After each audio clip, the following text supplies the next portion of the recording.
At Ganavan, near Oban, overlooking the Sound of Mull, Jock and Maggie Sharp tackled an acre of gorse and grass to create a garden full of delight and interest. But as we found out, the plants have come from a variety of sources. When I go to other gardens, I usually look for something in flower that isn't in flower here, and then I try to acquire it somewhere or another. Somewhere, a wee cutting? Yes, from a friend. Preferably donated? Yeah. Oh, yes, always donated, yes. Where else do you get your plants from, then, apart from friends? Well, I'm a member of the Hardy Plant Society and the Alpine Garden Society and the Scottish Rock Garden Club, and they've got wonderful seed lists. So there's always something new and different to be found in there. And then different specialist nurseries in the south, and these friends again who are really very good. So we share specials. Well, what's special in the garden at the moment, would you say? Well, something that looks very nice just now is the Eucusimenum hybrid up there in the corner. That's Percy Wiseman. And I like the way you've got the viburnum right beside it too. It's a nice contrast with the white viburnum. And it's got lovely perfume too, which is a bonus, isn't it? It's got a glorious scent too, hasn't it? Yes, it's a lovely perfume, yeah. What's the white one here, Maggie? Is that Bride's Blossom? No, that's an Exacorda, but it's called the Bride. The only thing is it doesn't have a perfume. You feel it should. Oh. It's got the looks, hasn't it? Yeah. Gorgeous. Yeah. Oh, talking about looks, that's something else. Now Which that's one's this, special, Maggie? isn't it? Now, that Roddy is Eucusimenum species. It's beautiful. It's almost like the peony Sarah Bernhardt, isn't it? Yes, it does. It's a mixture of pinks. Maybe no, it was just a thought.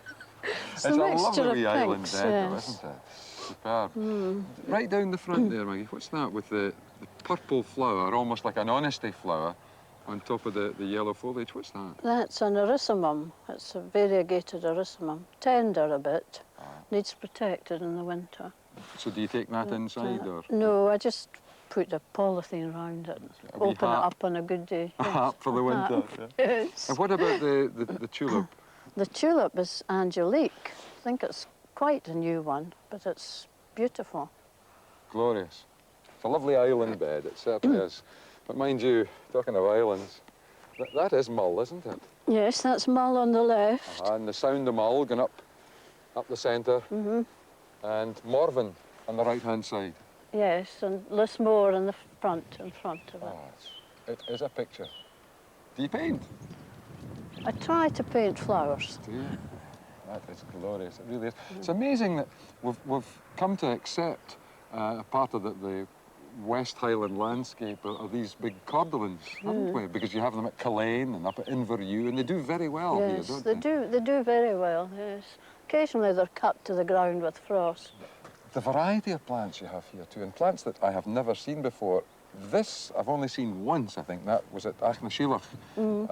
Is it a hebe? It's a hebe, and despite its fragile looks, it's really remarkably hardy. It's salicifolia. Salicifolia? I think the name of it is, yes. Glorious. And once again, lovely contrasted beside this one. Which one is this? This is Elizabeth, and unfortunately, Elizabeth's prone to powdery mildew, which is a horrid thing that affects certain a wee bit peely-welly. Yeah, she's very peely-welly. So is there anything you can do for powdery mildew on this? Well, you can spray, but you have to do it regularly and keep it up. And just hope for the best. Yes.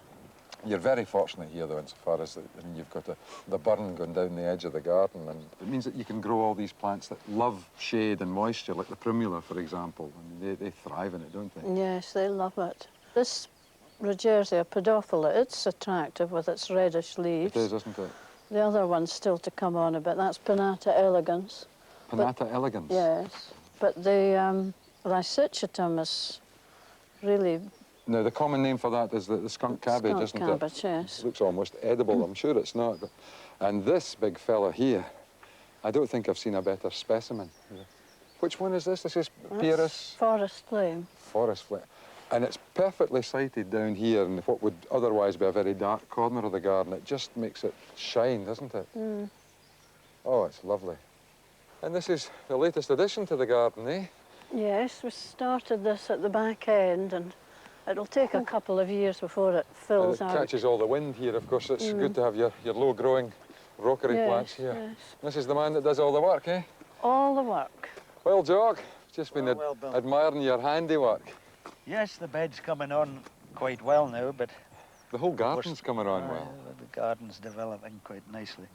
But I've just been looking for this celandine and pignut.